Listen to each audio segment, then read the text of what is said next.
另外消息来关心，军公告伫年初的时有调关薪水，调关4%。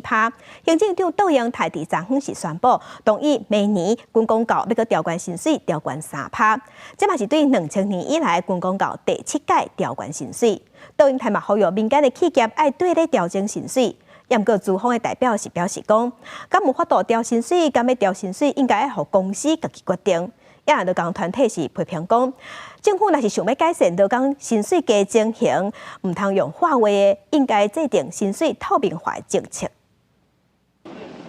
军公告今年调薪4%，明年嘛要调悬。行政院长杜英台日宣布，军公告台务审议委员会做决定，明年军公告加薪3%，相关的作业已经在进行，会正式发布。我已经同意，明年度军公教员工的待遇，我们会调升3%，那也期勉国内各企业也能够因为政府的带头作用，实质调整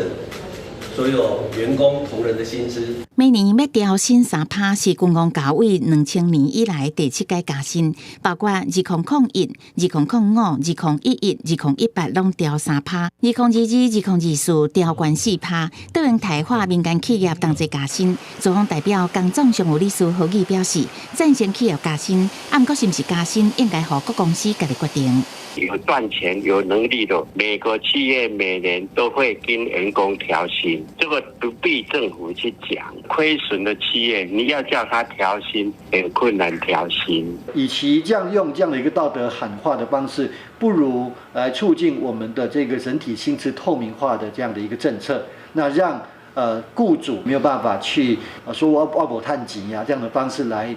搪塞。孙友莲表示，要改善劳工加薪的现象，除了调整基本工资，还阁为薪资透明做起，嘛乐见军公告调薪。不过，全教总校长协会这个教团认为，调悬3%甲物价的起价幅度，军公告的期待拢有正差，呼吁予受薪人员会当进入军公告台务审议委员会，予军公告薪资审议法制化，嘛会当更加公开透明。记者综合报道。